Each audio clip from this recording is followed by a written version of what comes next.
A billionaire, unable to bring back the smile of his paralyzed daughter, finds a homeless boy dancing in the street. He invites him to his mansion and, through prejudice, hidden truths, and an unexpected pact, a bond is born that changes lives, awakens silent miracles, and touches the entire world. The sun began to light up the city with its first golden rays, and from the top of the tallest tower, a man watched in silence. His name was Alejandro Santori, a name that in the business world meant absolute power. In his hands, he held an empire that stretched from luxury hotels in several capitals to technology and automobile companies. His life was a parade of meetings with politicians, banquets in shining halls, and applause from investors who worshipped him like a modern titan. Yet, as he looked at the horizon through the window of his private suite, he felt an emptiness that no million-dollar contract or number on a screen could ever fill. In the heart of his mansion lived a silence stronger than any victory. His daughter, Valeria, only 9 years old, remained in a wheelchair after an accident had erased the smile that once lit up everything. Alejandro remembered that day over and over. The sudden fall, the ambulance, the hospital full of cold lights, and the cruel diagnoses that spoke of permanent damage. Since then, the girl seemed to have faded away. She did not cry, she did not laugh. She simply existed. And he, a man who could buy entire islands, felt powerless in front of the only investment he truly wished for, bringing back his daughter's joy. Every morning, Alejandro hid himself in the routine of an unstoppable businessman. He ate breakfast at endless tables decorated with silver and crystal, but always alone. He reviewed reports, signed deals, ordered acquisitions. His employees looked at him with admiration and fear, as if he were a king no one should contradict. But behind that mask of steel, he carried a desperation that consumed him. The house, no matter how luxurious, felt like a prison of memories. Silent halls, cold statues, clocks marking a time that no longer moved the same since Valeria's laughter was gone. At times, he invited the best doctors in the world. Specialists came from Switzerland, Germany, or Japan, bringing promises of innovative treatments. But all ended with the same words: "There is nothing we can do." The millions he poured into science crashed against an invisible wall. Alejandro left those meetings with a hard face, pretending to be strong, but inside he felt that each no was a blow that left him more and more alone. The city admired him as a symbol of success. Magazines called him the golden magnate.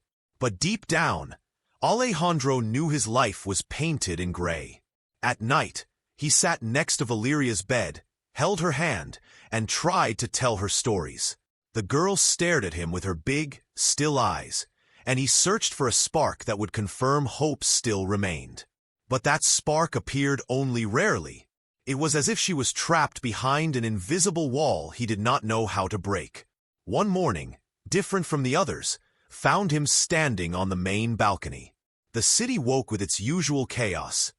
Horns, engines, street sellers shouting, music rising from the avenues. Alejandro watched with a bitter expression. For many, that noise was just annoying. But for him, it was a reminder of something he had forgotten. Life outside was still moving, vibrant and real, while he remained locked in his empty empire. The billionaire sighed. Behind him, the butler announced the car was ready to take him to his next meeting. Alejandro grabbed his leather briefcase, adjusted his tie, and prepared to step into his private elevator. But before leaving, he gave one last look at the portrait hanging in the main hall. A huge painting of Valeria smiling with her little teeth, wearing a pink dress full of flowers. That image hurt him the most, and at the same time, it was what kept him standing. He promised himself that, even if science said impossible, he would find a way to bring that smile back. It did not matter how much it cost. It did not matter how many years it took. Because in the end, what good was an empire if it could not draw a laugh from the heart of the person he loved most? That thought stayed with him as he walked through the glass doors and stepped into the waiting limousine. The city was already alive with movement. Alejandro did not know that, in the middle of that noise, destiny had prepared a scene for him. A scene that was not in any of his schedules or contracts. A scene that would change not only his life, but also his daughter's, and the life of a boy he had not yet met.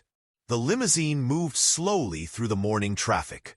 Inside, Alejandro reviewed on his tablet the reports his assistant had sent him since dawn.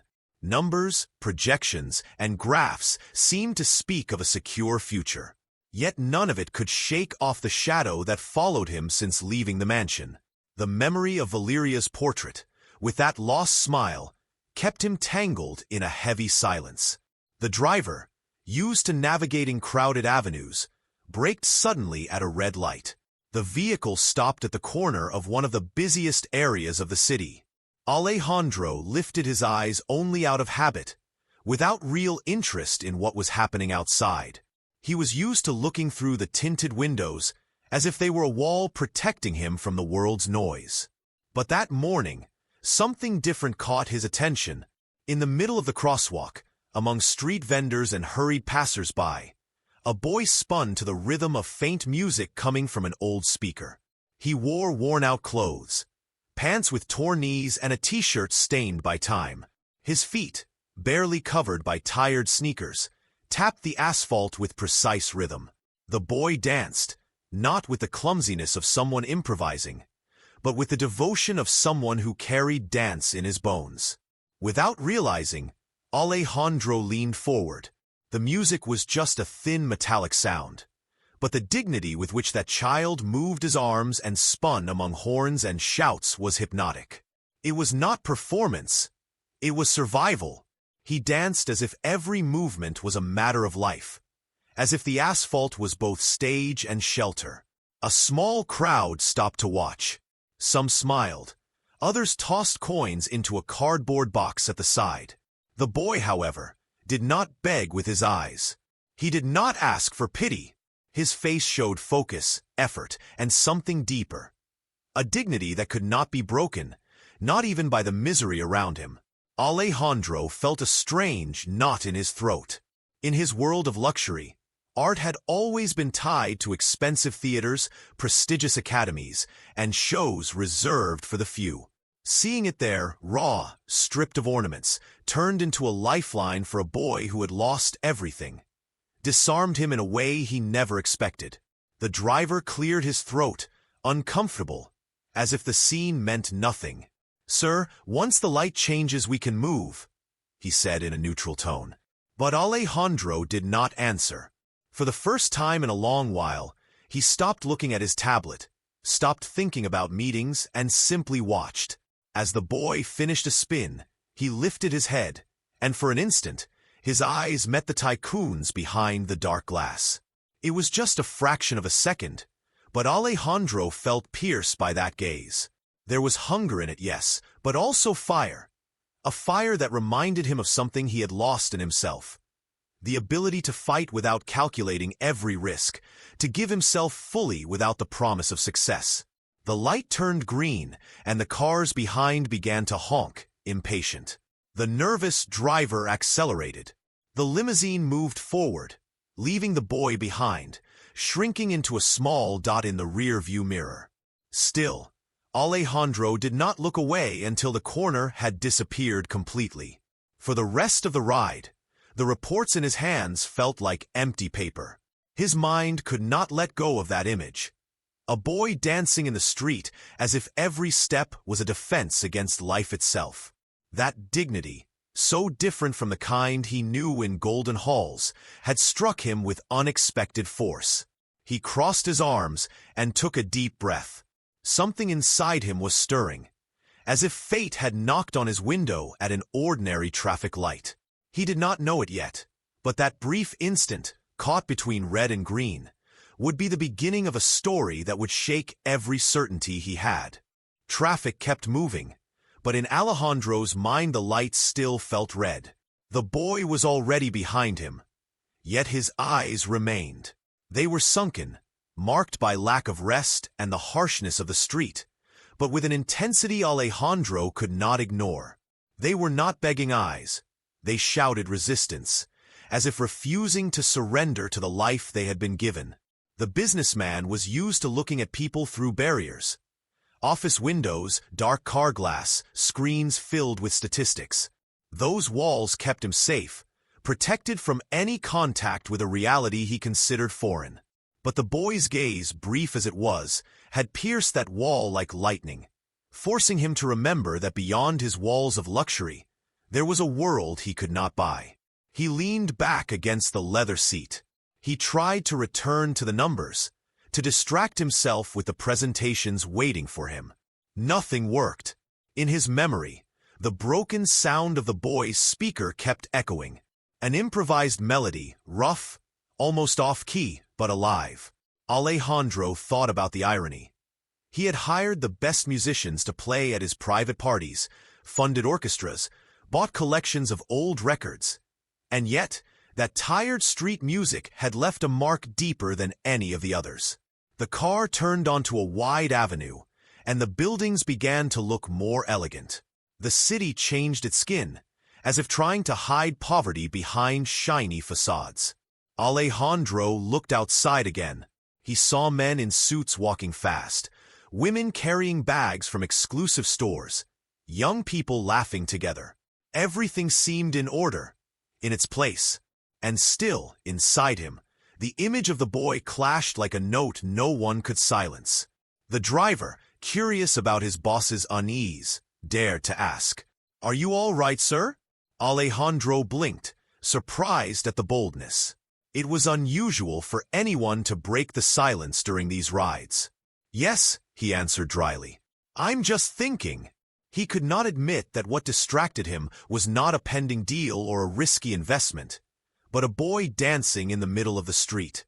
What would his partners say if they knew? What would the newspapers think? The ones that always painted him as a cold, calculating man, incapable of being distracted by small things. At the next light, the car stopped again.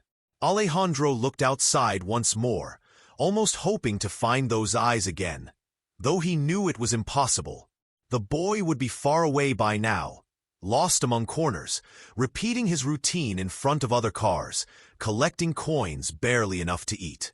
And yet, in that moment, Alejandro felt that the gaze had stayed with him.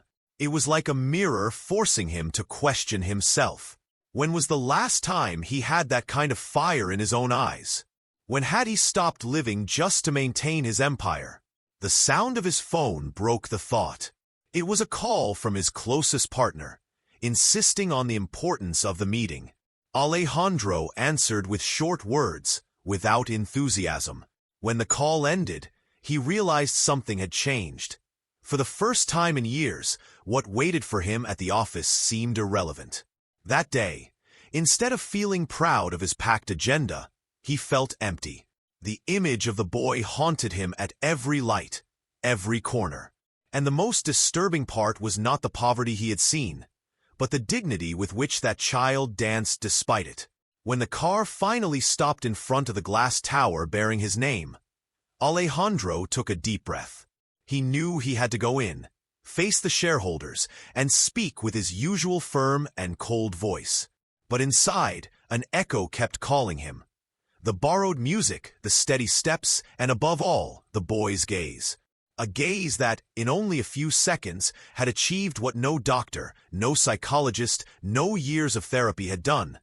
It had cracked his armor. As he walked toward the private elevator, Alejandro knew this encounter would not fade away. Even if he tried to ignore it, that gaze had marked him, and sooner or later, destiny would remind him that it was no accident. The next morning, Alejandro did not go straight to the glass tower. He ordered the driver to take a detour, as if a new compass was guiding him. He did not say why. He only asked to slow down when they approached the avenue where he had seen the boy. The traffic smelled of gasoline, fresh bread from a cart, and cheap coffee. The city spoke in horns, footsteps, and crossing voices. "Slow here," he said, pointing at the crossing. The light turned red again. As if fate understood the meeting, the boy appeared among the people. He pulled out the old speaker, blew dust from the small box, adjusted 2 worn-out wires, and let a broken song come to life. He fixed his frayed sneakers and, with a serious look, began to move. There was no applause, no loyal audience, only a street corner that seemed to breathe with his turns. Alejandro placed his hand on the handle and, for the first time in years, opened the limousine door himself. The driver tried to stop him with a glance, but the businessman was already on the sidewalk, the wind tugging at his tie. Passers-by recognized him. Some pulled out their phones, others stepped aside. The scene was strange. The man who lived behind dark glass had finally stepped onto the same ground as everyone else. The boy noticed.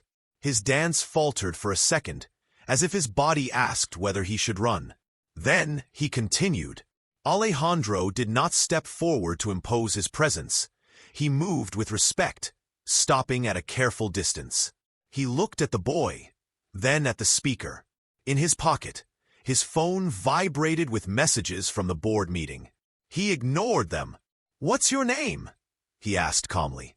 The boy hesitated, lowered his eyes, and placed a hand on the cardboard box. "They call me Nico." Alejandro nodded. He took 1 step closer. "Nico, I need to ask you something unusual," he said, and noticed how strange the word "need" sounded in his own mouth, a word he rarely used. He pulled out his phone. On the screen was the latest photo of Valeria, taken a week before. She was not smiling. Her eyes stared at a point that did not exist. "She's my daughter," he continued. "She can't move like before. She hasn't smiled in a long time. I want you to dance for her." The noise of the crossing seemed to drop a level. Nico stopped moving. He looked at the picture in silence, with respect, as if looking at an altar. This was not a common request. It was "not to your show and I'll pay you." It was something else, a plea with no suit. "Here?" the boy asked without irony. "Here," Alejandro confirmed. "I want to record you and bring this home. I want her to see you. I want her to hear the music you find, even when everything around is just noise." Nico took a deep breath. He adjusted his cap, tightened the loose laces of his sneakers, and raised the volume on the speaker. "All right," he said, "but I won't do tricks to impress her. I'll only dance for real." Alejandro swallowed hard. That phrase disarmed him. Dance for real. He nodded and lifted his phone. The light turned green. Cars behind them protested, but Alejandro's driver raised his hand out the window, holding back the impatience with a firm gesture. Nico began. His steps were not perfect. They were honest. He did not fight the asphalt. He listened to it. His right arm drew a slow circle, as if inviting someone to cross an invisible door. His left marked the beat of a song the speaker could not carry alone. Then came 2 short spins, a pause, a gaze that asked not for coins but for full attention. In that pause were the street, the sleepless night, the hunger, but also something more, the decision not to give up. Alejandro held the phone with both hands. For a moment, he imagined Valeria in front of that image, receiving not a performance but a message. "Out here, movement is still waiting for you." The knot in his throat returned, but this time it was less bitter. When Nico finished, he did not bow. He lowered his arms and waited. The speaker clicked off. The crossing returned to its usual noise. "Thank you," Alejandro said. "I'll pay you for your time." "Pay me if you want," the boy shrugged. "But if you do, let it be for the video and the music, not for me. I'll dance anyway." Alejandro put away his phone, surprised by such simple dignity. He took out some money and placed it in the box, but without exaggerating, just enough, without turning the gesture into a purchase.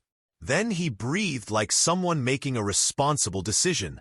"I want to show her this today. If she likes it." He paused, choosing his words carefully. Would you dance for her again? In a quiet place, where she can see you without all this noise. Nico thought for a moment. He looked around, at his speaker, at his worn-out shoes. If it's for her, I'll come, he said. But you'll have to let me know. I sleep wherever I can. Alejandro nodded and, for the first time, shared something that for years had been hidden behind assistants and filters, a direct number. He wrote it on paper, and also saved it in the boy's phone. I'll call you today, he promised. I want it to be soon. He returned to the limousine without hurry. Before closing the door, he turned once more. Nico had resumed his routine, but now his steps seemed steadier, as if the request had cleared the air. The light turned red again. Alejandro smiled slightly. At last, a traffic light was not wasted time, but the doorway to something he did not yet understand. In his seat, he played back the video. There were no filters, no editing, no stage. And yet everything shone. Not from luxury, but from truth. Home, he told the driver. The morning's reports no longer mattered. Someone had to see that dance. The limousine stopped in front of the wrought iron gates guarding the Santori mansion. The gates opened slowly, as if measuring every second to remind everyone who was in charge inside. Nico, the boy from the traffic light, looked up with his mouth slightly open. Marble columns, gardens trimmed with surgical precision, fountains pouring crystal-clear water.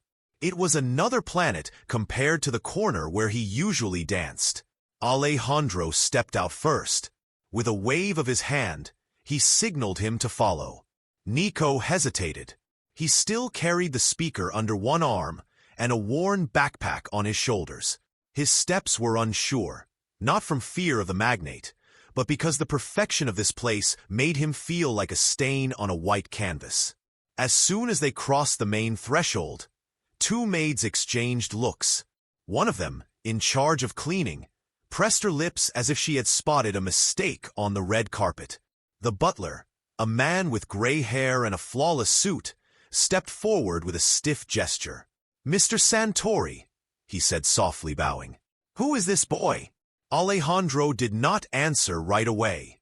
He simply let his footsteps echo on the marble floor.